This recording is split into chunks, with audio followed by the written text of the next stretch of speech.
La Sociedad Dominica de Medios de Comunicación, Sodomco, presenta A Pensar Más con Rosa María Palacios.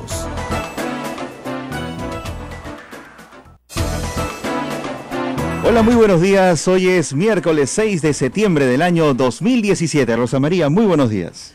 Muy buenos días. ¡Ganó Perú! Ganó Perú. Esas son los titulares. Déjame soñar, dicen. Déjame soñar. No me despierten del sueño. La ilusión vuelve.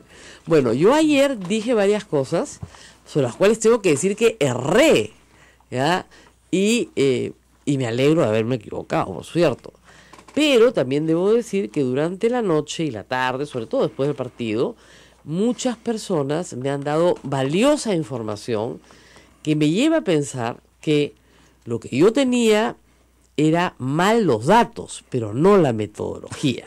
Es decir, la esencia está bien. Exactamente, claro. La metodología es correcta. Es decir, si una deportista profesional o un deportista profesional trabaja duro, es disciplinado, tiene algo de talento, pero sobre todo se esfuerza, obedece a su entrenador, hace lo que el grupo técnico le dice que tiene que hacer, etcétera, etcétera, a la larga el resultado va a ser positivo. Yo partía de la hipótesis equivocada de que el grupo no estaba haciendo eso. Y mi percepción se basaba en el pasado, ¿no es cierto? En los Cuatro Fantásticos, en estos chicos que los ampallaban en la juerga del golf, en Paolo Guerrero saliendo a tomarse un tecito a las 8 de la noche, ¿no es cierto? Que no era 2 de la mañana, pero que estaba bien porque era 8 de la noche, ¿no es cierto? Porque su entrenador Chemo Solar le dijo que no le dio permiso y después que sí le dio permiso. O sea, con esa impresión, ¿no es cierto? Uno tiene más o menos la impresión de que, como dicen los futbolistas, las cosas no se dieron. No es que no se dieron, no se hicieron. Y yo tenía la impresión de que los futbolistas, sobre todo los que juegan en el extranjero, vienen a jugar al Perú para las eliminatorias de vacaciones, más o menos, ¿no? Visitan a la familia, se juerguean, bailan el totó, se les colonta la cadera y no hay forma, pues, de que tú tengas una selección. Por eso y por la estadística, porque si uno miraba y decías, bueno, cuando hemos jugado en altura, en Quito, ¿hemos ganado alguna vez? Nunca, allá. Y bajo mi punto de vista, percepción equivocada, ¿son los mismos jugadores? Son los mismos jugadores. Ah, bueno, sí, pues no hay forma, ¿no? Porque si uno hace lo mismo siempre, va a obtener a la larga el mismo resultado, ¿no? Es lo que la lógica dice. Entonces, no es que el fútbol no tenga lógica, sí tiene lógica, tiene mucha lógica. ¿Qué ha pasado? Y eso es lo que me han contado ayer. El señor Ricardo Gareca, que dicho sea de paso, los periodistas deportivos tutean, y escuché en la conferencia de prensa una tuteada, y dije, oiga, ¿por qué a Marcardián le decían profesor, señor? Y al nuevo técnico no le hablan de usted, no entiendo, pero en fin, cosas del fútbol que nunca entenderé, pero en fin, si el señor Gareca ha dicho que ya no van a haber estrellitas, que a los que convoca y son estrellitas los siente en la banca, y que hace jugar a chicos jóvenes, nuevos, que algunos están jugando en el extranjero, pero cuando vienen a Lima no vienen de vacaciones ni de juerga, bueno, entonces algo sí cambió. Algo esencial cambió. Entonces, no es fruto del azar, ni de la casualidad, ni de la buena suerte, ni de que todo el Perú jugó en la cancha, porque eso no es verdad. Juegan 11 personas, ¿ok? Convocadas en realidad convoca 22, por un director técnico, un entrenador, que decide quiénes son los mejores del país para jugar. Todo lo demás es propaganda. Entonces, este señor ha dicho ya, los que tienen problemas de disciplina no van a jugar, como hace un buen entrenador. Eso me parece perfecto y lógico. Y le ha costado serias críticas en su momento, por cierto. Me imagino, porque yo no sigo el fútbol, pero me imagino que haber tomado esa actitud, obviamente los perjudicados, ¿no? Pero por ejemplo, no, el señor, yo pregunté ayer en mi infinita ignorancia, y Pizarro dónde está, y me dijeron, no ha sido convocado, ni siquiera convocado. Bueno, y Farfán está sentado en la banca. Ah, o sea, Ya bueno, queda solo Guerrero. Sí, porque Guerrero se está portando bien, ya no sabe tomar tecito. ¿Ya? Entonces, ese es un cambio muy grande, muy, muy grande. Entonces, ahora vamos a los datos. Algunos los ha dado el señor Mr. Chip, que he tenido que seguir ayer con mucho ahínco para poder entender esto, y que son datos que me parecen muy interesantes. Lo primero es que el Perú está en el ranking mundial de la FIFA en puesto 12 o 13, lo cual no había pasado en mucho tiempo. Lo segundo es que en muchos años de clasificatorias, el Perú nunca había ganado 2 fechas consecutivas. Adelante, doctor. Llegó la voz autorizada. El Perú nunca había ganado 2 fechas consecutivas. Nunca. O sea, le ha ganado Bolivia, y ustedes dirán, bueno, Bolivia, ¿no? Y le ha ganado Ecuador. Y nunca, en muchos años, el Perú le había ganado a Ecuador en Quito. O sea, un montón de fechas. Pero hay más información que daremos más adelante, porque Mr. Chip preguntó, ¿qué país impidió que Argentina vaya al Mundial? ¿A qué Mundial? Y dije, esa yo me la sé porque yo era chiquita. Y tú no habías nacido, Ismael. No. En 1970, Argentina no fue al Mundial de México 70 porque el Perú lo desclasificó. Y eso yo lo vi porque yo estaba en el circo y tenía 5 años. Y en esa época no había internet, no había nada, pues no había ni pantalla gigante. Pero habían puesto un ecran donde ponían gol peruano o gol argentino. Y la gente gritaba. Y yo tengo el recuerdo vívido, de verdad, de haber salido de la mano de la mamá adulta, ¿no? Que yo le preguntaba, ¿a dónde va toda esa gente? De haber sido la Avenida Grau. Caminaba mucha gente, pero vestida de mexicana, o sea, con sombreros de charro, ¿ya? Yeah. Y ella me decía, nos vamos a México. Lo recuerdo clarísimo, ¿ya?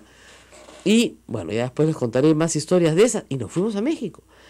Y luego me enteré ya en Argentina, leyendo un artículo, que ya hizo sentido de por qué los taxistas argentinos mayores que yo me decían, no, che, si el Perú tiene un buen fútbol, excelente fútbol.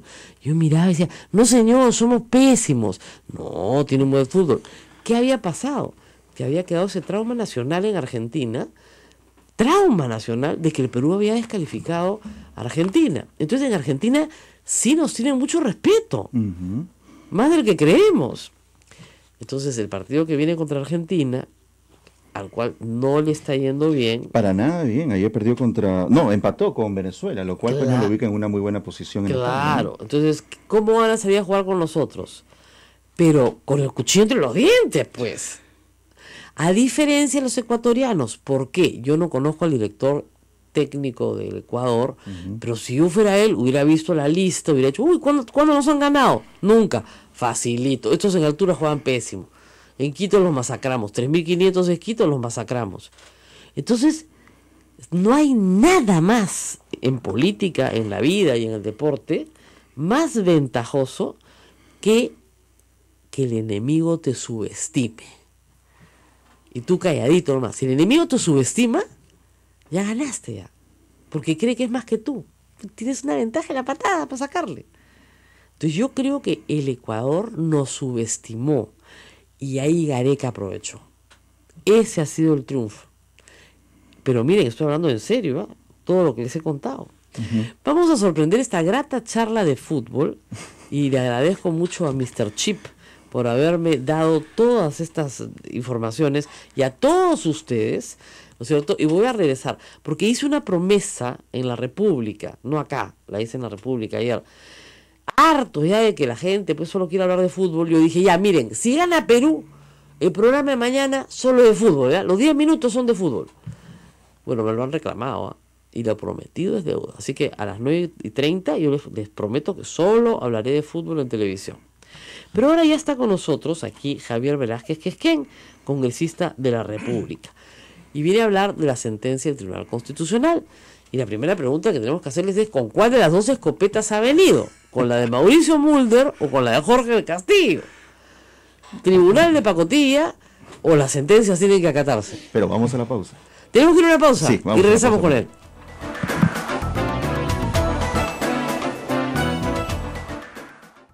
Sodomco, Sociedad Dominica de Medios de Comunicación. Continuamos, amigos, esto es A Pensar Más, 8 de la mañana, 13 minutos, segundo bloque, gracias a Radio Santa Rosa en Lima, Radio Santo Domingo RSD en Chimbote, Radio San Martín Arequipa, Radio Veritas RTV Cusco, y también estamos con nuestras emisoras hermanas, Radio Cepagua Ucayali, Radio Quillabamba La Convención y Radio Madre de Dios en Puerto Maldonado, en vivo y en línea. Bueno, estábamos con la pregunta, ¿con cuál escopeta llega? Bueno, con la de la institucionalidad, ¿no? Y yo lo que quiero dejar muy en claro es que Mauricio, al que le tengo un gran respeto y aprecio y con el que más me identifico en el trabajo del Parlamento, él ha hecho una apreciación crítica de una actitud y un comportamiento del Tribunal Constitucional. De principio te diré que obviamente que las sentencias del tribunal se acatan, que tienen que acatar, yo soy convencido. Pero hay que poner determinadas cosas en su lugar. Escucho decir el Supremo Tribunal Constitucional, el máximo organismo. ¿Dónde está? Lee la Constitución. Bueno, fíjese, le voy a contar dónde está. Javier Valle Riestra lo trajo a la Constitución del 79 y lo introdujo en la comisión principal, con Luis Alberto Sánchez, que estuvo de acuerdo. Muchas de esas instituciones de la Constitución del 78 española fueron incorporadas. Exactamente. Y las trajo ¿por qué? Porque después de la Segunda Guerra Mundial se determina, en Alemania, en Austria, que las democracias, aún teniendo congresos y separación de poderes, podían terminar siendo dominadas por autócratas. Ahí está el caso de Hitler. Entonces Kelsen decide que tener un control de la constitucionalidad de las leyes, con la famosa pirámide, era necesario y que por lo tanto tenían que crearse tribunales. Hay dos clases, o la constitucionalidad la revisa, como en Estados Unidos, la Corte Suprema, o la constitucionalidad la revisa un organismo especializado, que en nuestro caso se adoptan los dos modelos, porque el control concentrado lo tiene el Tribunal Constitucional y el control difuso lo tiene todos los órganos del Poder Judicial. Eso es, como expliqué ayer, el mamemimomú del derecho constitucional. Y a mí me extraña que un partido que trae la institución, que la introduce a la vida política peruana, ahora la quiera desconocer. No, al contrario. El tema del Tribunal Concentrado, del modelo austriaco, al que se ha adherido el Perú, es importante, está en varios países, pero también te diré que el otro sistema alternativo, el americano, también funciona cuando hay una institución judicial fuerte, creíble e imparcial. Pero me referiré específicamente, aquí no hay escopeta de dos camiones. Todo ciudadano puede hacer una crítica de una... Exactamente, está en la Constitución, artículo 139. Y en ese contexto Mauricio lo ha hecho. Pero no ha sido una crítica, o sea, una cosa es decir, porque podría criticar el fallo si conociera el fallo. Nadie lo conoce todavía. Si criticaríamos todos los cuestionamientos que tú le haces al partido todos los días y Alan García, nos dedicáramos todo el día a discutir si eso no, pero es tu derecho constitucional, no tiene nada que ver. Mira, pero no hay fallo. ¿Cómo puedes cuestionar un fallo que no hay fallo todavía? Así es. Primer problema. Y segundo problema es que hay adjetivos peyorativos. Es decir, tribunal de pacotilla. Pero son imputables a la persona que los expresa. Por supuesto. Entonces, pero implica, y lo dijo en un momento, que el Congreso no tenía por qué acatar el fallo. Sí lo dijo. Sí, pero dime, ¿él es, ¿es el presidente del Congreso? No, pero ¿Es la opinión mayoritaria del Congreso? No, me refiero a la opinión. Es una opinión. Del Castillo lo he tenido y yo lo he tenido. Yo creo que se debe acatar. No es que no creo, sino que soy un hombre de derecho. ¿Cuál es la opinión del Partido Aprista Peruano? Acatar el fallo. Listo. Por favor. Entonces Mauricio es un digamos, un disidente. No es disidente. No lo mires así. Mauricio es, para mi apreciación, siempre lo digo, es el mejor congresista que tiene el Congreso. Por eso, pero en este punto... Y si ha dado esta opinión, es una opinión crítica, que hay que respetarlo. Yo creo que los que hablan de que su declaración es un golpe de Estado es aquel que quiera amordazarlo. No, puede gritar muchas cosas. Y como congresistas que gritan barbaridades, ¿no? Así y nadie amordaza al señor Donaire. Y a la señora Beteta le están mandando un baldor. Exactamente. Entonces, pero Mauricio Mundo no está en esa categoría. Yendo a este tema... No estaba, por lo menos, en esa categoría. Yo creo que se debe acatar.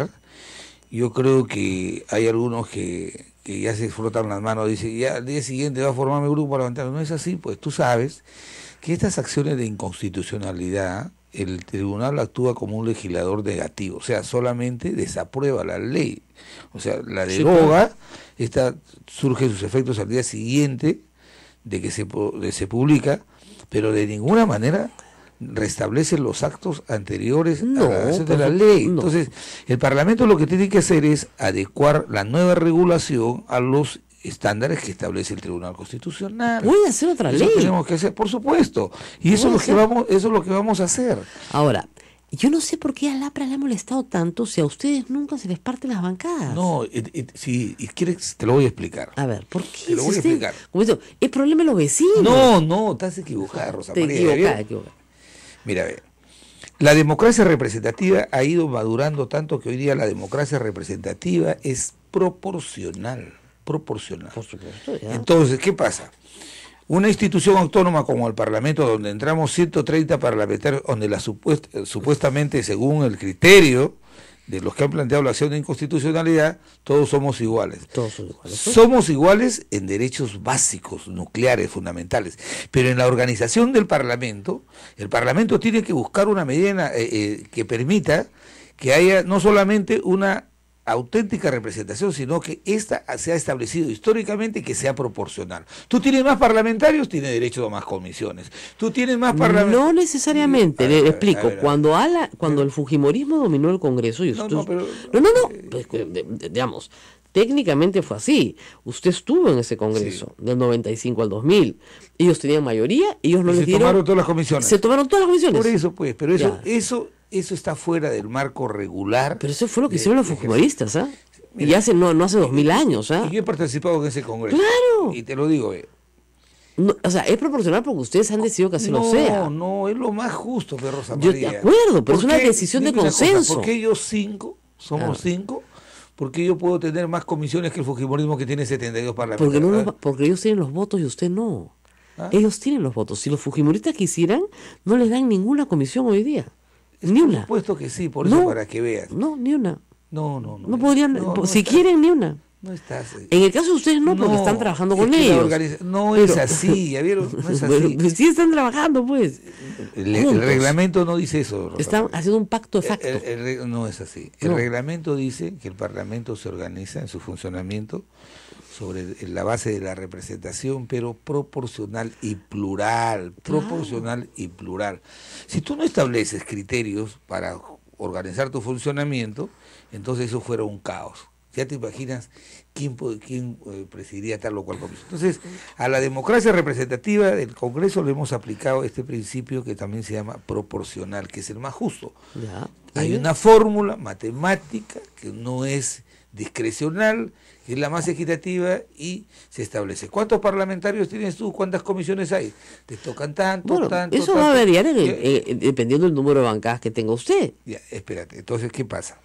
Entran 6 bancadas y después tiene usted 10. Y te explico. Mira, ¿qué es lo que le da legitimidad a una representación? El artículo 102 de la Constitución, no del reglamento, establece que el Parlamento se organiza en base a sus grupos parlamentarios. Así es.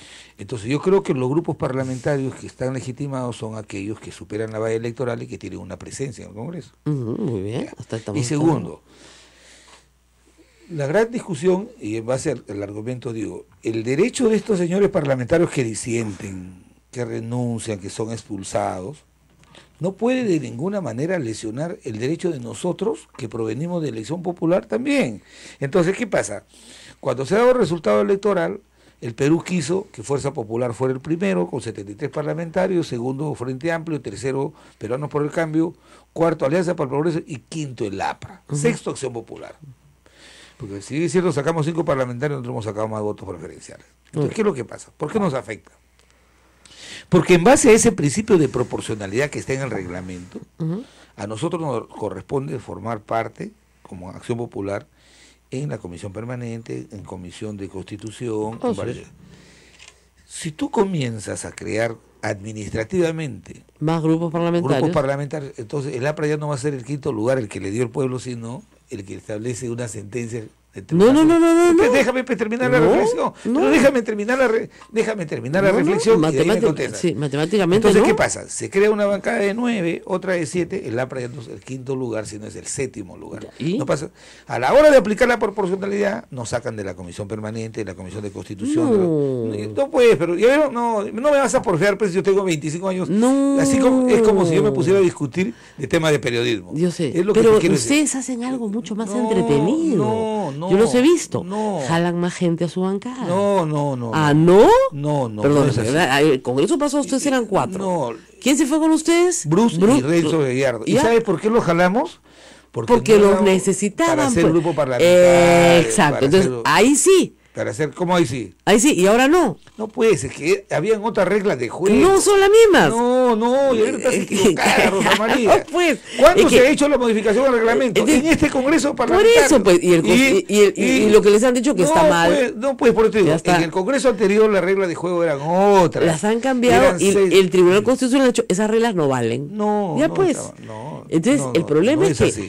la Te digo, a ver, historia a ver, pesa. Yo sé La que historia no quieres pesa. al APRA, pero no te ciegues. No, Dime yo- una cosa, a ver, no, yo le he dicho, explícame. yo nunca he explícame, tenido un problema con el APRA. explícame, Yo he tenido a ver, un problema con explícame algunas si es personas del justo, APRA. Explícame si es justo, si ahora que estoy en la permanente, mañana por esta decisión Yo lo dejaría a usted. torpe y ¿Por aclamación? y agarra el tribunal y por mandato del tribunal no interesa lo que ha hecho el pueblo. Ustedes se pasan más a casitos, se salen de la permanente. Nadie se lo salen va a sacar de la permanente, Por si nadie favor, sabe qué hacer ahí. Así se aplica la proporcionalidad, se tiene que aplicar. No, pues, señor Javier, Sí, era así que es, no. por aclamación lo van a elegir sus pares, porque van a decir, no sabemos la menor idea, no tenemos la menor idea de qué se hace aquí, los apristas sí saben. No es así.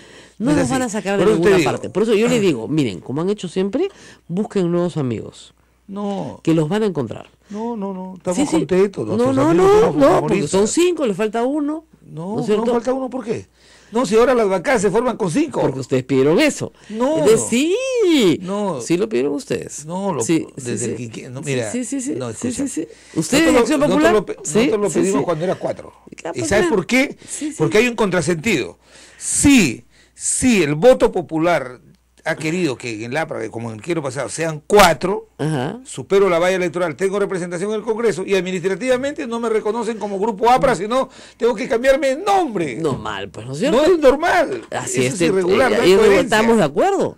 Entonces, ahí sí.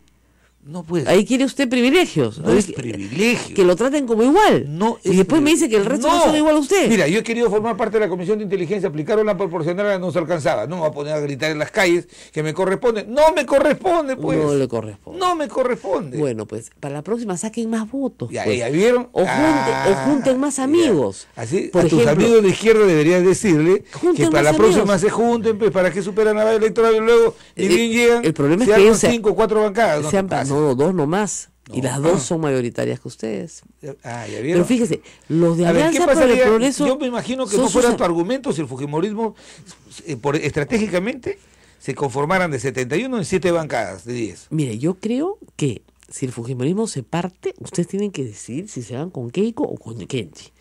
Y lo lógico, estratégicamente, es irse con Kenji. Estratégicamente. No le digo que sea... Dice por experiencia. No, le digo. ¿Por qué? Porque ahí le van a ligar más banca, más... Nosotros pero- tenemos nuestro camino propio, pero no nos pidas pues, que vayamos con Frente Amplio. Que- No, que- por que- frente a él es que- enemigo que- histórico. No, por eso, Es pues. enemigo histórico. Eso no. Ahora, y con nos- Acuña tampoco van a ir. mira, nosotros- Ahora, podrían ir con Acción Popular. Nosotros. 5 más 2, 5 más 5 son 10. Nosotros tenemos una línea de independencia. Yo sé, pues, pero se han parado con Bruce y con Riyardo, no tiene ningún Es problema. una línea de independencia, mantenemos los principios Oiga, y fundamentales. si paran, Y el hecho de estar en la mesa escúcheme, es un acuerdo y- administrativo. Y si se Rosa parte la bancada de PPK y salen 10 y se van con ustedes, No. sería estamos bueno, pensando en eso. Mira, sería interesante. ¿eh? Mira, se va el- Violeta, Salvador Heredia, cuando todos nos tienen juntamos inscripción. con Bruce y Riyardo, sentamos las cosas muy claras. No, sí, salió bonito, y salió ellos, bien. se les garantizó sus derechos parlamentarios, pero en ningún caso la línea política No, la obviamente. reservamos Por para eso, nosotros. entonces, pues, pero hay posibilidades, se abre un mundo de posibilidades. No, es que no estamos pensando. Mira, No sean El conservadores. problema del APRA no es que seamos 10, 15, 5. Si somos 5, pero que tengamos una Claro, posición. pues, pero van a pues, tener presencia. Se abre un mundo de posibilidades. Al contrario. Tú nos aplicas la proporcionalidad, me invitas después de un año. ¿eh? No, Estás yo le- aplicando la proporcionalidad. No, Eso es absolutamente falso. Absolutamente falso. Lo que pasa es que no lo dejan venir. No me dejan venir, que es otra cosa. Yo siempre vengo acá. No, que es otra cosa. Sabes que yo lo quiero mucho, pero congresista Velázquez. Ahora, cuénteme una cosa. ¿Están tratando de ser primeros ministros de este gobierno? ¿Quién está tratando? Usted. No, Rosa Lo María. vocean hoy día en la columna de Augusto Álvarez. Pues, que mira, en realidad que el que se está ofreciendo, digamos, es Jorge del Castillo. Yo no sé, pero fíjate, ¿sabes qué? Si hubieran visto la cara. Sí, yo no sé, pero te digo, Yo no sé nada. Mira, te digo lo siguiente. Primero es una ingenuidad, Rosa María. El diseño constitucional peruano ha establecido que el único que es jefe de gobierno y jefe de Estado es el presidente, ¿cierto? Así es. La Constitución le permite que para esa compleja tarea él pueda designar un funcionario de su confianza que sea vocero después de él. ¿Sabes qué? Por mi experiencia como primer ministro, si tú no tienes la confianza del presidente de la República... Va frito, pescadito. Exactamente. Y segundo, es que mira los últimos modelos de los últimos 20 años cuando Toledo agonizaba y le pusieron una personalidad al costado, se acentuó la crisis. Claro. Se acentuó porque la gente funciona. comienza a trasladar su confianza a la persona que tiene más popularidad. Entonces yo creo que ese daño no hay que hacerle al país. Hay que dejarlo que el presidente nombre una persona de su confianza. Eso de pero que no puede ser que lo fastidian tanto, ¿ah? Que no lo dejen ir a ver al Papa. No, yo he estado absolutamente en contra. Yo he dicho que esa es una posición infantil y prepotente el No fujimorismo. solamente eso, le digo, hay un boicot evangélico, que los católicos tienen que denunciar. Esto es una radio pastoral, porque de verdad que hay un boicot evangélico. Están tratando de que no vaya a ver al Papa para boicotear la visita del Papa. Y eso una minoría religiosa y no en el estamos Congreso, de acuerdo en eso. Además, me parece muy bien. Y yo no lo he hecho porque soy católico, no lo he hecho solamente por eso, sino porque es inconstitucional. Porque primero el argumento infantil de un pequeño sector del grupo fujimorista es decir, oiga, si hay una huelga, ¿por qué usted se va a ir fuera del país? Oye, primero la política exterior y las relaciones internacionales, la Constitución ha dicho que es facultad del presidente. El presidente, en base a esa atribución, diseña su estructura de viaje. Te digo, si tuviera lo que hay que tener el presidente, yo retiro el pedido y los denuncio por usurpación de funciones. Porque me quieren a mí imponer una política exterior prepotente. Ahí han empezado los números parlamentarios y no la razón. Entonces, ¿cómo dice? O sea, la política interna va a someter la política exterior. Si van de la mano, por favor. Entonces, decir, no se va porque hay paro. O sea, si mañana los mineros toman, porque paran, se tiene que quedar. Ahora, Keiko ya pidió la cabeza de la señora Martens. Chao Martens, ¿no? No, yo lo que creo que la ministra ha manejado muy mal la crisis. De acuerdo, pero Chao Martens, ¿no? Mi apreciación, abreviemos, ¿no? Yo te digo mi apreciación personal, lo dije semanas atrás. Yo creo que ese sector está muy mal manejado, no ha habido capacidad de diagnóstico, y más que de que se vaya la ministra Martens, yo creo que hay que hacer una reflexión. El gobierno tiene que alinear el trabajo de sus sectores en relación a sus objetivos. Te lo explico mejor, Rosa María. Pausa y volvemos, porque les recuerdo, Javier Velázquez, que es quien ha sido primer ministro. Entonces, digamos, de esta chambita sabe, ¿no? Y yo recuerdo que dijiste, cuando me designaron, yo me acuerdo, estaba viendo la televisión a las 10 de la noche que tenías un programa en televisión, Javier Velázquez. Pobrecito, lo van a freír. Lo van a freír ahí. Bueno, es que era trabajar con Alan, no te pases, ¿sabes? Eso es doble sueldo. Ese es doble sueldo. Vamos, ese otro precio. Vamos a la pausa y volvemos. Eso es A Pensar Más con Rosa María Palacios.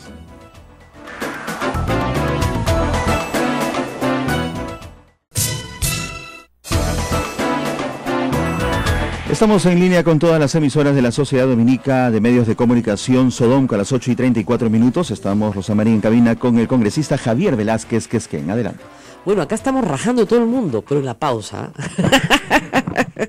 Y estamos discutiendo, él tiene una comisión importante, yo sé, y nos había dicho que teníamos un problema de falta de alineamiento de los objetivos entre lo que quiere el presidente, su primer ministro, mira, te lo digo así, y los ministros. Yo no te voy a dar una clase de tipo porque tú eres una experta en políticas públicas. Entonces lo que pasa es lo siguiente.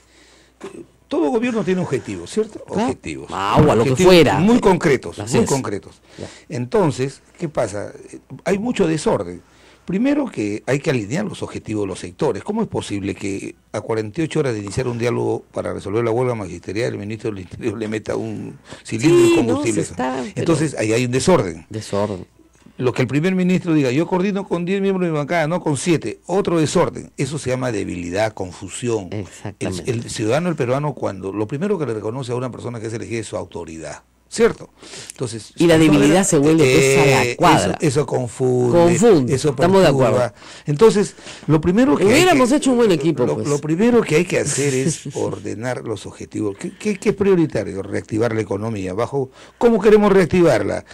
Poniendo más impuestos, dando con estímulos a la actividad privada para comprar, para que nosotros paguemos el aporte de la seguridad social de los trabajadores y metamos por ley, no se crean puestos de trabajo. No.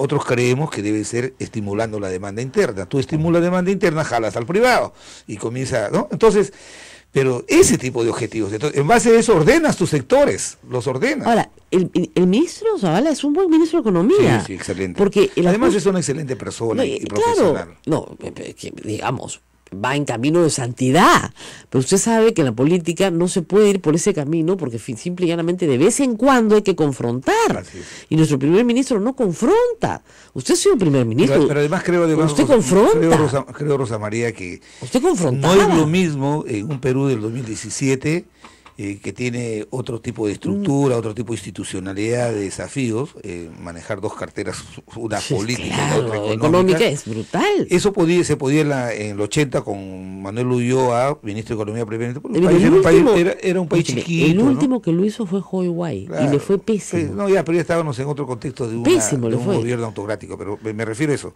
Un país con 7 millones de habitantes, empresas pequeñas, no estábamos integrando al mundo. Hoy día un primer ministro tiene una agenda propia y completa y muchas instituciones que dependen de él. Y lo otro es, ojalá que Fernando Zavala reflexione, porque no hay que poner en peligro la autonomía democrática y social que le hemos dado al Ministerio de Economía. Mira, estos últimos 20 años los políticos que hemos gobernado el país, en lo posible hemos tratado de no meter nuestras narices en el Ministerio de Economía. Pero ustedes censuraron al ministro de Economía.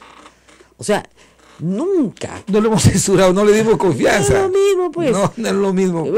La misma chola con otro calzón, ¿ya? Pero entonces, es que a todos le quiere sacar la vuelta. Pero es que no, yo veo política, yo soy una persona que ve política, soy una boyerista de la política, de hecho, pero eso me la sé, ¿ya? Entonces, lo dejaron al señor ministro de Economía fuera del ministerio. O sea, ustedes generaron esta situación. Y no pasa nada. ¿Sabes por qué? Porque es la que más institucionalidad tiene el Ministerio de Economía. Exactamente, como el BCR, que es sólido como una roca. Sacas al ministro de Economía y cualquiera de los dos viceministros. Es bonito, es como el BCR. Tú pones a Rafael Rey director, no pasa nada.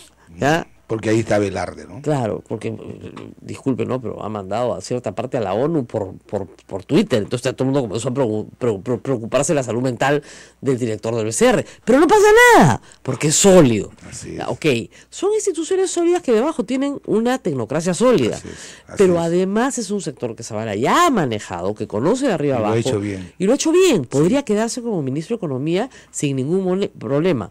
Pero necesitan a alguien que reparta pelota desde PCM. Y yo creo que lo tiene en su bancada. Yo también creo que lo tiene en su bancada. Lo que pasa y es que muchos, no muchos, ¿ah? Yo tengo un buen aprecio por el trabajo de Carlos Uruz, de Chepud. Ahí tienes a Gino Costa, tienes a la misma... A Meche. Lo que pasa es que al principio el presidente lo haría si es que le prometen no volverlo loco 6 meses. Pero si cada vez que pide un permiso de viaje no le dan. No, pero ellos no se han opuesto, ellos han defendido. ¿Qué cosa? Los parlamentarios de PPK han defendido el viaje. No, yo sé, pero lo que voy es, si cada vez que él trata de hacer algo, el Parlamento lo vuelve loco, le censura a sus ministros, entonces no le va a durar nada. Yo lo que haría es, aprovechando que ya se va a tener que ir Zavala, que haga cuestión de confianza, por ejemplo, de Martens. Ya está. Entonces votan a Zavala, ya va uno, entonces ya podemos hablar, ¿no es cierto? Claro, pues. Esa es una estrategia un poco macabra, porque ¿cómo lo vas a votar a Zavala? Zavala se tiene que ir. No. Zavala se tiene que ir haciendo cuestión de confianza. Pero ¿sabes qué te pasa? ¿Para qué? Para que ustedes le digan que se vaya. Hay un ingrediente que para no que has tomado ustedes en lo cuenta. Censuren. Hay un ingrediente que no has tomado en cuenta que es muy importante. Yo soy una maquiavela. Ustedes deberían contratarme a mí para trabajar en ese tipo. Soy buena. Dime, Rosa María. Si yo fuera al presidente, pucha, que los vuelvo locos a todos. Se le debe hacer muy difícil al presidente tener un hombre de confianza como Zavala. No, pero le tiene muchísimo Si le ha aprecio. entregado la conducción del gobierno. Así es, aprecio es y un hombre de su confianza total. Entonces, conseguir, ese es el Otro primer igual, elemento. Claro, exactamente. Gracias, ahí Ahora, estaba. ¿cómo ha sido usted con Alan García? Nunca No, me ha yo he explicado. sido él me da Leal, sí, mucha claro, por supuesto, confianza y y yo lealtad, entendí sí. que yo iba a hacer la agenda de ellos, yo no tenía mi agenda propia, porque el primer ministro no tiene agenda propia. Bueno, eso de que yo digo, ¿sabes qué? Pero sí el quería, presidente piensa esto sí, y yo voy a hacer esto, ahora, no es sí así. quería ser, como todo político, no me diga que no, porque el cerebro de los políticos funciona diferente, sí tenía aspiraciones presidenciales, vamos, sí.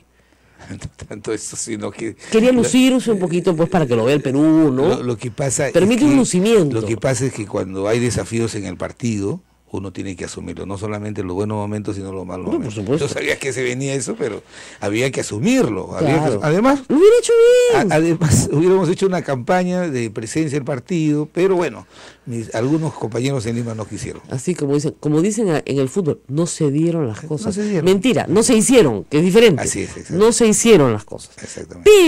Pero el tema aquí, yo lo vi ungido por el pueblo lambayecano, en una ceremonia pública. acuerdo, el señor de Zipán era Fue un una chancay de amigos. experiencia fallida, pero bueno, en fin. Todos los quequen, todos los testén, todo lo que se pedía ya estaban listos, Sí, llegamos al me poder, acuerdo. Nailampi y toda su familia, ¿ya? ¿Y qué pasó? No lo dejaron postular. Sí, es verdad. Igual se queda. Ahora, vienen las elecciones municipales y el señor Cornejo está recogiendo firmas, ¿ah? Sí. Puede ser que ustedes lo apoyen. No, se dio mal. No está cerrada esa posibilidad. Yo no soy dirigente del partido, he bajado al llano, creo que asumí mi responsabilidad si hubo una derrota contundente el año pasado, y si yo cuestiono Claro. ministros, había que asumir mi responsabilidad Sí. política y he bajado al llano, estoy como cualquier militante, pero yo espero que el partido entienda Un la humilde gravedad de la militante. crisis que está pasando, y para esos problemas graves tienen que haber respuestas importantes y grandes. Claro. Entonces ojalá... Ahora, eso de que Mauricio Mulder quiere ser presidente del Perú, que también es una legítima aspiración, ¿no? No va a funcionar si sigue peleándose con todo el mundo. No, mira, Mauricio es polemista, es un hombre... Yo lo de sé, debate, si lo conozco desde letras. apasionado, Desde el patio de pero letras. es un hombre decente y capaz, es un Eso hombre es otra, muy eso inteligente. es otra discusión. ¿Ya? Pero dan la sensación de que no están unidos. No es así. De que hay una especie de que... Él tiene un estilo, mira, yo con él, no te imaginas internamente cuántas confrontaciones tenemos, Yo y sé. nos hemos podido manejar 6 años que hemos estado Una vez solos. yo me quejé con Mauricio Mulder de Jorge del Castillo, porque yo tengo legítimas quejas, Javier lo sabe. Y me dice Mauricio, si tú supieras todo lo que me ha hecho a mí, ya me mató, pues ya dije, ya sí, pues tienes razón, ¿de qué me voy a quejar? ¿No? Entonces siguen el dolor, hermanos. ¿Ya? Entonces se Pero no acabó. vamos a superar, esa bancada no se va a romper. ni se va a No se rompe, porque ustedes tienen incentivos internos. ¿Se dan cuenta? O sea, ustedes saben que juntos son más y saben que cuál es la aspiración de un político, mantener su vigencia política. Entonces, si ustedes se van, pierden la vigencia política. En cambio, un partido, por ejemplo, como el de Fuerza Popular, que solamente hay 11 militantes en la bancada y el resto son invitados, eso está, como dice mi mamá, pegado con baba, pues. No hay una goma que una, ¿no es cierto? Ni pasada, ni presente, ni futura. Entonces, ¿qué quiere el congresista? Aquí y en China y en todas partes del mundo, en Estados Unidos, reelegirse. Si ve que su partido, su grupo parlamentario, no le da ese camino y esa opción, y al frente le están ofreciendo una vacante que tiene más posibilidades, por eso se cambia. No se cambia por Pero maldad. nosotros más porque creemos que porque además nosotros somos políticos, hacemos una carrera política de años, ¿no? Por Es eso, una trayectoria. pero el tema acá es que las otras personas que están pues incursionando, ¿no es cierto?, salvo la izquierda, que tiene otra clase de problemas, no tienen discrepancias ideológicas tampoco. O sea, casi todo el espectro, salvo, discúlpenme, los grupos evangélicos que tienen un problema ideológico, pero de otra naturaleza, de naturaleza religiosa, todo el resto del espectro, yo diría que está entre la socialdemocracia y la democracia cristiana, más o menos en ese espectro. Liberales en el Congreso hay 2 o 3, no hay más, ya, muy pocos, o sea, Alberto Belaúnde, y pare de contar, o sea, liberal de verdad, ¿ya? En lo económico, etcétera, pero y en lo económico, en derechos humanos y en lo político, que es bien complicado. Así es, O sea, un liberal de verdad, ese es muy pocos, ¿ya? Pero básicamente no hay discrepancia ideológica. Por eso le digo, o sea, imagínese usted qué bien se han llevado los parlamentarios que han estado negociando la huelga magisterial. Ningún problema.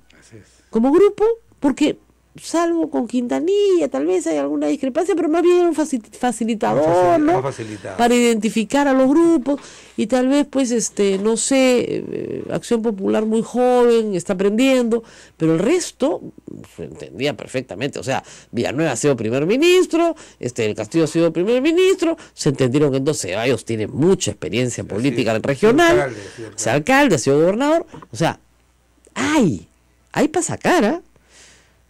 Ceballos no es para despreciar, si el PPK mirara bien a su acá. Es un buen parlamentario. Sí, y podría ser un buen primer ministro. Buen parlamentario. Porque además lo que pasó con PPK es que le dijo a los ministros, cada uno en su ministerio no se metan en el del otro. Y esa regla se rompe pues con Basombrío y Martens. Es que además eso no puede funcionar porque los ministerios tienen que estar alineados. Hay exactamente una interrelación. Claro, y para eso el primer ministro los coordina. Claro, y que el primer ministro diga además que de la bancada solo trabaja con 10. Dice así, y es el fin. Por ejemplo, cuando él era el primer ministro, trabajaba con su bancada completa, pero con 10 más. Con los romanos, pues. 13, 29 más. Claro, usted tenía a los romanos, Gutiérrez, que también nos apoyaba. Claro, fueron bien amables, el pacto de facto. ¿No? Claro, ya, ¿quieres que papá tenga plasma? Sí, ya, 30 votos. Eran muy decentes, nunca pidieron ministerios. No, querían mejoras en la Virudes. Cualquiera que fuera. Así es, 2 años, por favor, no. Claro, pues, por cada cosita, por el enclusivo de la pared, 3 votos, 2 pollos a la brasa. Terrenito para que siembre sus flores. Exacto, pedían cosas y se les dieron. ¿Ya? Entonces, bueno, o sea, así se logra. Pues. Este gobierno no tiene eso, se da cuenta, esa facilidad de negociación de la cosa pequeña y menuda que logra que los grandes objetivos... sí, exactamente. No tiene, pues, y necesita un operador de ese tipo, de lo grande y de lo chico. La ministra está acá, y ya me di cuenta que la primera ministra está acá. Disculpe, ¿no? Yo ya lo ayudé a ganar. ¿Ya? En el debate lo entrené. Asume tu responsabilidad entonces. Ya lo he ayudado más que suficiente, y por si acaso, discúlpenme mis queridos trolls, controlen a los apristas, ¿ya? A los trolls apristas, sobre todo esta muchacha que nos grita, que nos insulta a todos, la verdad es que lo hice gratis. Y lo haría con todo gusto gratis de nuevo. Y considero que Keiko Fujimori no hubiera sido una buena presidenta, hubiera sido una cosa muy mala para la democracia. ¿Ya? Esa es mi opinión. Yo disiento con lo que pienso. Yo sí, y usted disiente respetuosamente, porque usted tenía su candidato era Alan García, que hubiera sido muy malo para la democracia. No malo, pésimo para la democracia. ¿Ya? Y reconozco que yo le puse el mote del candidato a los narcos. Yo asumo mi responsabilidad. Pero él me votó de todos los trabajos que tenía y me obligó a hacer otras actividades, como tener un blog, por ejemplo, y aprender a entrenar gente para responder preguntas. Y por eso pude entrenar al presidente para hacer un debate, gracias a Alan García. Sí, o sea, entonces, si no fuera por Alan García, yo jamás hubiera podido entrenar al presidente para el debate. Nunca. Yo estoy muy agradecida con Alan García en ese sentido. Ahora, creo sí que ustedes lo están protegiendo. Mucho. Somos 5 parlamentarios, ¿qué podemos protegiendo? No, AG es AG, pues. No, pues. No es Andrade Gutiérrez. Usted sabe que la plata de campaña es un problema serio. Yo sé que no fue su responsabilidad. Por ejemplo, ahí está RM, Rosa María, no, es resolución ministerial. Claro, ¿ya? Y ve, no les voy a decir todo lo que se me puede ocurrir con eso, ¿ya? Pero, ¿no? ¿Qué se te ocurre? VIP Queen, la reina VIP. No, ok, olvidemos de esas tonterías. Entonces, no, el tema es el siguiente. Todos los expresidentes están con yaya, unos con unas yayas más grandes que otros. Tenemos a 2 expresidentes presos, uno condenado y otro con prisión preventiva. Una prisión preventiva que ya va a cumplir 2 meses sin acusación fiscal por plata de campaña, que yo insisto, no es delito en ninguna parte, porque la recibió Keiko también. Y la recibió el APRA también, según el testimonio de Marcelo Odebrecht. Entonces, sí, en el Perú recibir dinero de campaña y no declararle es una falta administrativa, 2 posibilidades: o todos se van presos, porque ese es el nuevo estándar, o ninguno está preso. No, pero tú sabes que una sola declaración no es un elemento que pueda vincular pero a la persona. Y los signos exteriores de riqueza. En el caso de Humala, hay muchos elementos adicionales. Bueno, ok, pero hablemos de García. ¿Los signos exteriores de riqueza? Lo que pasa es que a usted no lo invitan a Madrid. ¿Ya? Pero es que, discúlpeme, vive en un pisito que es un barrio bien carito. Tiene el departamento de París. Pero ya lo llamarán para que explique eso, yo lo No, voy a no, explicar. y ya lo explicó. ¿Se acuerda usted en el año 90? No, pero ahora lo llamarán, si tú dices que en Madrid hay algo, lo llamará la comisión Lavallato y le explicará. No sirve para nada. Cuando lo trataron de llamar a la media comisión, puso una acción de amparo para que declarara nula su declaración. No, esa era otra Y ganó, porque tiene a los jueces del cuello en el Poder Judicial. Tú que ahora, ahí está, te voy a hacer una última. Mire, el día que lo detengan es feriado nacional. Tú que ahora en el nos Perú. emplazas porque no respetamos la decisión del Tribunal Constitucional. Sí. ¿Por qué la Comisión Tejada no acató la decisión del Tribunal Constitucional? Pero por supuesto que la acató. ¡No la acató! Lo volvió a citar con 7 páginas. Lo volvió a citar en una citación que tenía 7 páginas de detalle. Faltaba el cuestionario nada más. Todo lo citó y no sirve. Entonces, el problema ahí es que van a terminar defendiendo. O sea, ¿no cree usted que sea alanizado el APRA? No. Yo creo y ese es el problema grande que tiene. Eso es la factura que le están pasando. Lo que pasa es que Alan García ha sido protagonista de uno de los momentos más estelares que ha tenido el APRA en los últimos 30 años. Llevar al partido 2 veces al gobierno es un momento estelar. Ahora él se ha ido a sus cuarteles de invierno y creo que ningún partido podría prescindir de un hombre con él para pedir un consejo, una orientación, pero yo creo que allá con Elías Rodríguez y las nuevas personas que están al cargo del partido hay un relación. Oiga, Elías Rodríguez le puso una acción el señor Jorge Castillo ante el Jurado Nacional de Elecciones. No quisiera ni referir porque esas son cosas malas herramientas vedadas para un debate interno. Lío de familia, ya trapo sucio, ya la lavandería. Pero la verdad, le digo, si Alan García termina siendo responsable, como creemos muchos, de estas delaciones premiadas en Brasil, porque no solamente va a hablar el señor Barata, que lo estima mucho al señor García, lo estima profundamente y no va a hablar de él, no va a hablar la bandita del MTC, de estos muchachos que hay uno que vive en Balconcillo y tiene una cuenta de $500,000 en Andorra que nunca tocó.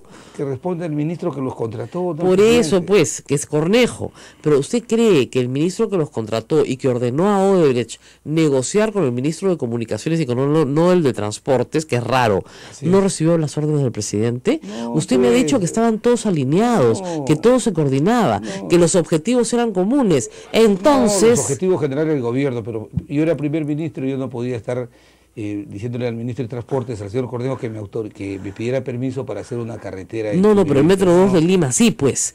Entonces, el segundo tramo de la línea 1. No, yo lo sé. Pero no especulemos, no mancillemos las honras de las personas. Yo no especulo ni mancillo. Mira, tú has pasado por un trance muy difícil, ¿cierto? Y te ha afectado por ti y por tus hijos, ¿cierto? Claro. No hagamos eso. Yo no le haría eso jamás a nadie. Que salgan las pruebas objetivas y que aquel que sea responsable, que todo el peso de la ley. Ustedes me lo hicieron. No ustedes, yo no voto a favor. ¿Qué voto a favor? De la resolución, pues. ¿No se acuerdan? A ver, ve mi voto. Sí está. Lo tengo. Yo tengo los votos de todititos marcados. Todititos los que votaron a favor. Una comisión investigadora que votó un informe que era un mamarracho. Que lo interpretaron un año. Pero no era nada contra ti. No. Metían preso a mi esposo, nada más. Era una cuestión, una tontería. Entonces, los votos completitos los tengo, de todos y cada uno. Y después todos me decían, no, es la política. No, eso no es la política. Ahí en la torre decía, mortal, no hagas tu odio mortal. No, mi odio no es mortal. Mi recuerdo es permanente, que es diferente. Sí. Y sí sé de todos los apristas generosos, buenas personas, como el señor Javier Velázquez Quesquén, que me dieron una explicación de lo que estaba pasando internamente, y sí sé perfectamente que fue culpable de todo lo que pasó, y el culpable fue Jorge del Castillo. Pero no tengo ninguna duda. Y sí sé quién llamó a Canal 2, a Canal 9, a Canal 2 no trabajaba, a Canal ATV, y sí sé quién llamó a los delegados para... Sé todo. Entonces, no, a mí no me van a contar cuentos con el APRA porque, como dicen, entre gitanos no nos vamos a leer las cartas. O sea, gente muy generosa, muy buena. Acá está Javier Velázquez Quesquén, pero hay otros compañeros más. Que fueron los que me ayudaron, entre ellos Mauricio Mulder, que me ayudó muchísimo. Yo estoy muy agradecida con él. Y que me ayudó también, se va a sorprender, ¿cómo se llama nuestro amigo yacuchano? Omar Quesada. Me ayudó muchísimo también. Te ofrezco venir para hablar sobre eso. Oye, pero espectaculares, espectaculares. Gracias, y algunos otros que fallecieron también, que me reservo sus nombres porque ya están fallecidos, que fueron gente muy buena, muy correcta. Te ofrezco. Pero había pues una presión. Y algún día contaré toda la historia con mis memorias. Muchísimas gracias. Rosa María. El congresista tiene que presidir una comisión. ¿Cuál comisión? La Comisión de Defensa, vamos a hacer hoy día un debate a partir de las 9 con todos los ministros encargados de la responsabilidad de enfrentar el delito. El tema de seguridad ciudadana va a ir el ministro del Interior, la ministra de Justicia, va el presidente del Poder Judicial, el del Ministerio Público, del INPE, y vamos a ver de qué manera podemos ayudar. Quiero dar un consejo, ¿ya? Eche llave y tírela, hasta que se pongan de acuerdo. Sí, exactamente. Vamos a la pausa y volvemos. Esto es A Pensar Más con Rosa María Palacios. Volvemos. Sí.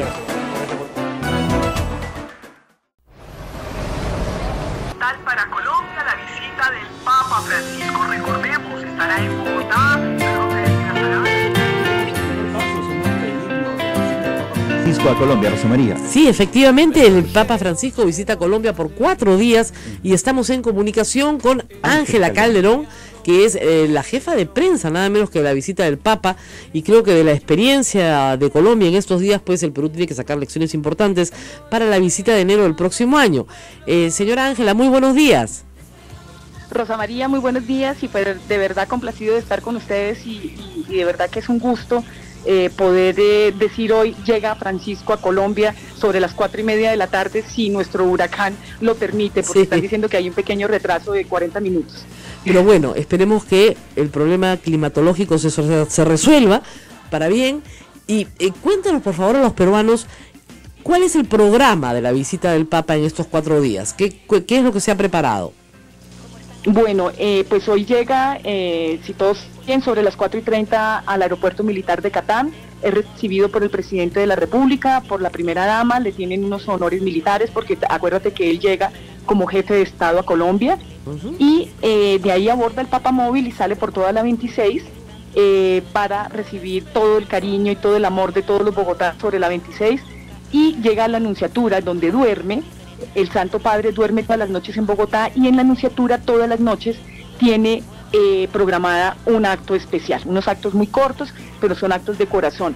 Al otro día amanece y lo recibe nuevamente el presidente de la República como jefe de Estado, el Santo Padre. Lo reciben en Plaza de Armas. El Santo Padre tiene previsto un discurso en Casa de Nariño, igual que el señor presidente de la República. De ahí sale, aborda el Papamóvil por la 7ª, y se va a reunir con 36.000 jóvenes cerca de las 10 de la mañana en la Plaza de Bolívar de Bogotá. De ahí, cuando él se involucra con todos los jóvenes en la Plaza de Bolívar, pasa a la Catedral Primada de Bogotá, en donde fue traída de Chiquinquirá a Boyacá la Virgen de Chiquinquirá, que es la patrona de los colombianos. Él hace una ofrenda, una oración a la Virgen de Chiquinquirá, pasa a la capilla del Sagrario, que queda ahí mismo en la Catedral Primada de Bogotá, hace un saludo a todo el comité ejecutivo que organizó la visita, y ingresa a la arquidiócesis de Bogotá, sale a un balcón divino, en donde esa va a ser la primera ya salida oficial de él como Papa, como su visita apostólica, a saludar a todos los 36.000 jóvenes que lo están ovacionando en la Plaza de Bolívar. Hace una oración y enseguida se reúne con 130 obispos de Colombia. Esa reunión va a tener hasta las 12 del mediodía.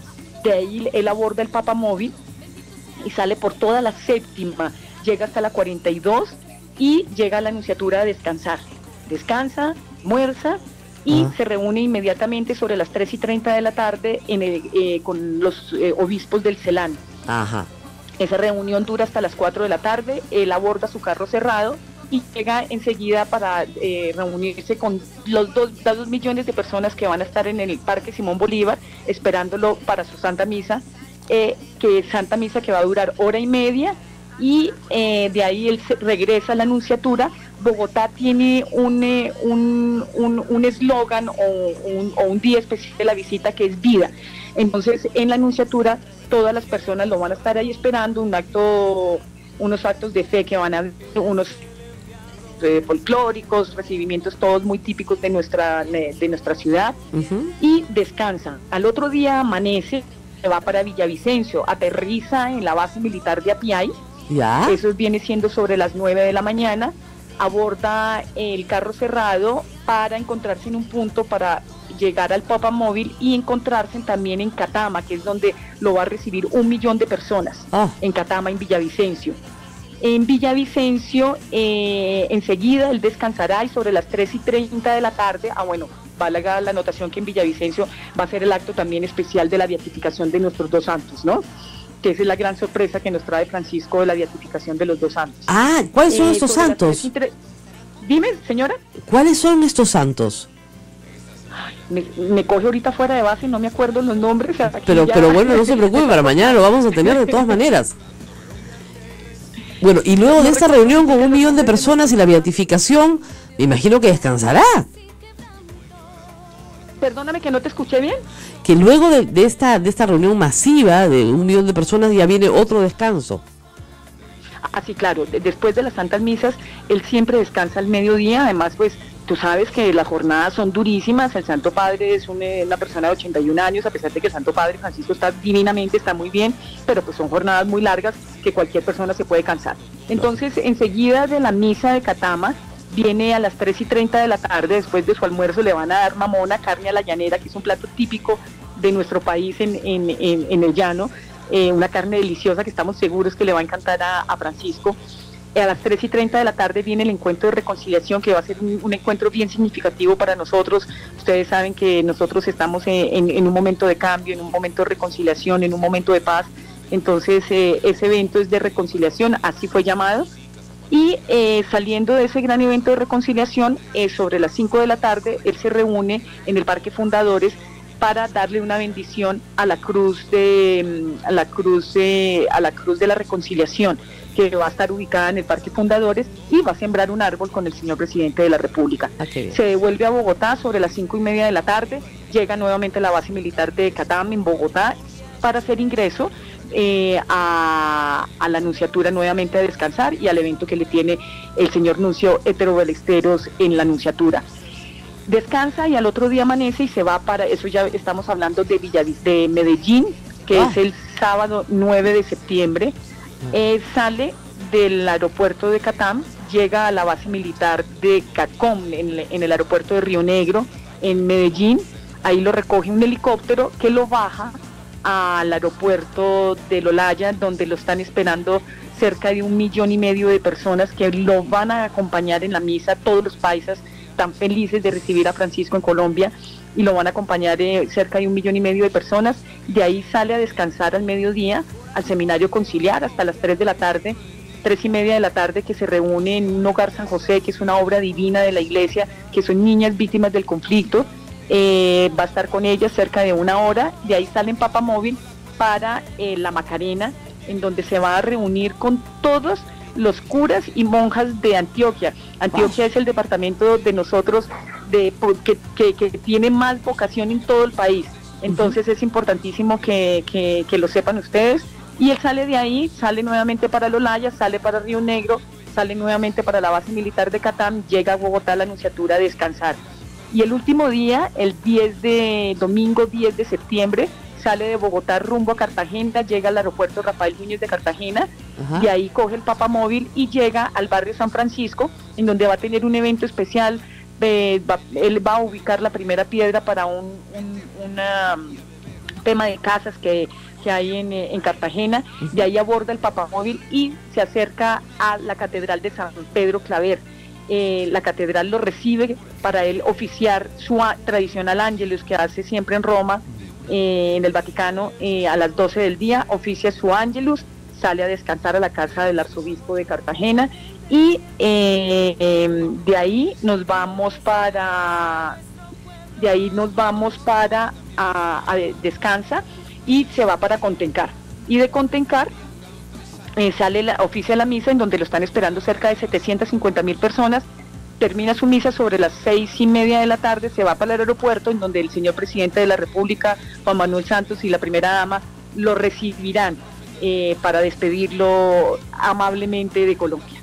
Bueno, es una agenda impresionante por la cantidad de eventos, traslados, coordinaciones. Supongo el equipo de prensa va a tener un trabajo titánico porque hay que hacer desplazamientos por todo el país. Estamos hablando Villavicencio, Medellín, Cartagena, con presencia por supuesto de las autoridades, me imagino que se habrán tomado medidas de seguridad importantes también en Colombia, a pesar de que se vive, por cierto, un ambiente de paz. Sí. Entonces, sí, claro, mira, hay cerca de 3.253 periodistas acreditados para todo Colombia. Tenemos cerca de 1.200 periodistas internacionales. Tenemos cerca de 60 países que nos visitan. Tenemos el Gran Centro Internacional de Prensa ubicado en el Salón Rojo del Hotel Tequendama, en donde cerca de 1.500 periodistas todas las noches que ingrese el Santo Padre y que regrese a Bogotá. Entonces estamos listos para atenderlos, repartidos por todas las ciudades, esperando al Santo Padre y pues preparadísimos para la llegada de él a Colombia hoy. Bueno, muy bien, muchísimas gracias por toda esta información tan completa y tan dedicada. Esperamos mañana tenerla, tal vez podamos molestarla un ratito para que nos dé un pequeño despacho muy rápidamente sobre la llegada del Papa a Colombia y de las lecciones que podemos aprender los peruanos, que tenemos que preparar una visita también muy compleja en enero del próximo año. Gracias, muchísimas gracias a la señora Ángela Calderón, jefa de prensa de la visita del Papa al país hermano de Colombia. Bien, tengo el datito que faltaba. Muy complacido de estar con ustedes, muchas gracias. Gracias. Es un obispo y un sacerdote que serán beatificados con el Papa. Y qué emblemático, Rosa María, porque ellos fueron asesinados en medio de la violencia política que marcó el siglo XX en ese país. No te pongas, mártires, por odio a la fe. Son recientes, entonces. Muy recientes, así es. Muy recientes, Se trata del obispo de Arauca, José Emilio Jaramillo Monsalve, y el sacerdote Pedro María Ramírez Ramos. Que son beatificados como mártires. Como mártires. En este caso, por si acaso, la categoría es por odio a la fe. Ajá, o sea, gente que es la categoría que también tuvieron, me parece, algunos sacerdotes peruanos, que no eran peruanos, eran de nacionalidad polaca, me parece. E italiano. Perdón. Chimbote. E italiano. Y que también fueron asesinados por su fe por Sendero Luminoso. Entonces son mártires de la fe. Muy bien, bueno, nos despedimos y me voy a hablar de fútbol. Qué miedo, estoy aterrorizada. Espero que Santa Rosita me ayude porque de esta no me libro, pero tengo que ir a hablar de fútbol. Cuídense mucho, hasta mañana. 10 minutos, ayúdame. ¿Ya? Bueno, nos vemos. Alegrémonos, hermanos, con la visita del Papa. Hemos vivido violencias, luchando con la certeza de conseguir una paz que tanto Colombia anhela. Un país que ha llorado, un país que ha reído. Te recibimos, Francisco, para que ilumine nuestro camino. Un país que ha... Hasta aquí, A Pensar Más con Rosa María Palacios. Este programa fue producido por la Sociedad Dominica de Medios de Comunicación, Sodomco.